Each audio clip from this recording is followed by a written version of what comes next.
Merci beaucoup, monsieur le municipal d'Avoine, renommé Cupidon pour la soirée. Mesdames et messieurs, bonsoir, bienvenue à tout le monde. Mesdames et messieurs, ou mesdames les municipales, j'ai aperçu une de mes collègues en tout cas tout à l'heure. Chers invités, chers intervenants, bienvenue pour cette deuxième édition de ce forum économique. En place depuis le 1er juillet, comme s'indique, c'est un honneur et c'est vraiment un grand plaisir pour moi de m'adresser à vous et de vous transmettre les salutations de la municipalité et de vous accueillir ici dans ce théâtre de Grandchamp.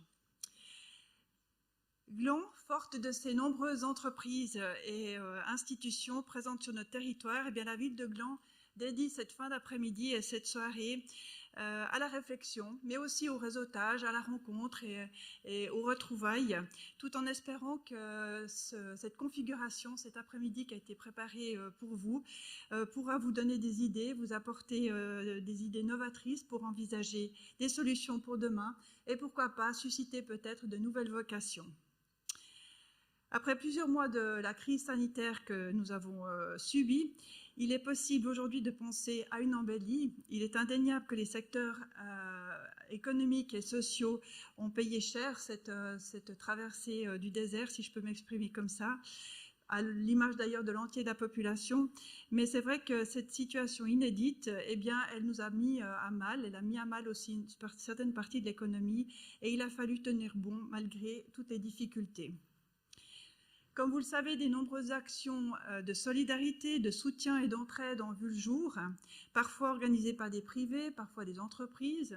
Pour la ville de Gland, nous avons souhaité également venir en aide, notamment pour les personnes qui ne pouvaient plus se déplacer pour faire leurs courses à l'extérieur. Et nous avons mis également en place un système d'entraide pour marquer notre volonté d'avancer ensemble et aussi de faire front par rapport à cette crise. Vous avez aussi, en tant que commerçant ou entreprise, entendu parler du fonds Covid qui a été mis sur pied, qui a été suivi ensuite par le passeport glandois, ou encore des actions d'entraide durant le confinement. Alors, effectivement, si une sortie de cette crise semble maintenant se profiler, il est notamment plus important que jamais de se concentrer sur notre manière de consommer, d'appréhender les défis futurs et réfléchir ensemble de manière à poser des jalons forts pour une croissance économique qui soit durable, mais qui soit aussi respectueuse de la préservation de nos ressources naturelles et de notre environnement et bien sûr de notre population. Lors d'un récent forum auquel j'ai participé dans le cadre du Grand Genève, qui traitait de l'économie circulaire et aussi bien sûr de cette transition écologique, eh bien c'est vrai qu'on se rend très vite compte que nous avons des grands défis et c'est des défis de taille qui nous attendent. Une vision économique coordonnée et globale touchant à l'ensemble des secteurs, y compris l'ensemble des services, doit nous orienter vers cette nouvelle approche économique. C'est vrai que c'est un changement de perspective qui place la dynamique économique dans une logique de circularité.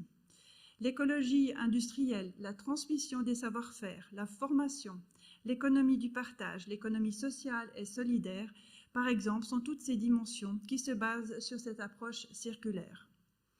Elle est en marche, M. Davoine l'a rappelé, pour la ville de Gland, c'est une priorité de faire de l'économie circulaire.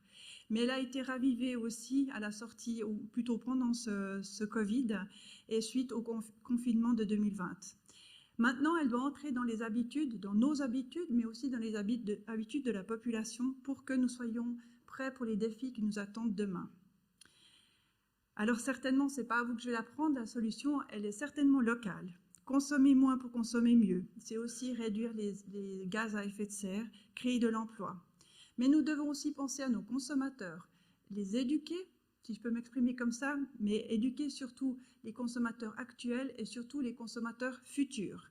C'est un rôle important que nous, Ville de Gland, et avec l'ensemble de la population, devons jouer pour notre avenir.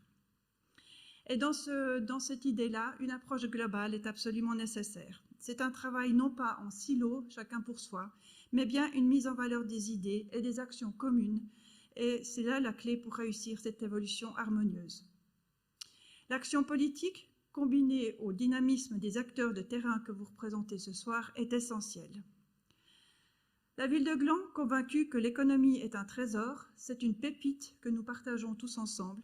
La municipalité de Gland et son service de promotion économique s'engagent fortement pour embrasser les diverses thématiques et les divers axes de travail pour un soutien adéquat à une économie visionnaire, une économie dynamique et innovante.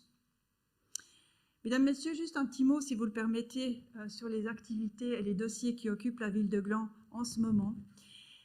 Vous le savez, la ville de Gland grandit. Nous nous préparons actuellement à accueillir en 2022 environ 800 à 1000 habitants supplémentaires qui vont s'installer dans le quartier de la Combat et qui vont s'ajouter aux 13 500 habitants actuels. Nous avons également de nombreux projets de développement. Vous connaissez la parcelle du VVF qui va devoir être réaménagée. De nombreux agrandissements préscolaires, scolaires ou parascolaires attendent également la municipalité. Nous terminons la rénovation du collège de Perreret. Et là, ce sont des travaux notamment d'assainissement des bâtiments, excusez-moi. Nous avons également des projets de construction ou d'aménagement, parfois avec des privés, rénovation de places, de routes et autres quartiers qui sont sur la table de la municipalité. Nous construisons actuellement une nouvelle déchetterie. Elle aura, cette nouvelle déchetterie, une ressourcerie qui sera intégrée et dont la gestion est confiée à une association qui travaille pour les jeunes en insertion professionnelle. Si plus de 1200 entreprises sont présentes sur le sol glandois, il est à relever également que nous avons le plaisir d'avoir les studios de la chaîne de télévision NRTV qui sont à Gland, d'où vient Madame Andrea Braslopo, qu'on est très content d'accueillir, et tout récemment inauguré un nouvel office régional de placement. Vous connaissez peut-être ce théâtre dans lequel vous vous trouvez ce soir. N'hésitez pas, il y a une offre culturelle, théâtrale, musicale riche et nous avons également une large offre d'animation sportive. Mais la municipalité a également à l'esprit l'importance capitale de la cohésion sociale. Cette cohésion sociale qui est présente au sein de notre ville, mais je salue aussi toute forme d'animation de la part de nos nombreuses sociétés locales et entreprises, toutes ces animations qui sont destinées à la population de Gland, mais aussi de toute la région. La transition est ainsi toute trouvée pour adresser mes vifs remerciements aux organisateurs de ce forum. Ça a été dit tout à l'heure, l'administration communale, mais aussi les associations et les partenaires qui ont aidé à l'organisation de cet événement. J'aimerais vous remercier aussi, vous, les invités, les intervenants, et tous les acteurs économiques qui sont dans cette salle et le public qui est venu nombreux. Il me reste à vous remercier pour votre attention, vous souhaiter une bonne soirée et surtout plein succès aux candidats à la nouvelle économie. Bonne soirée.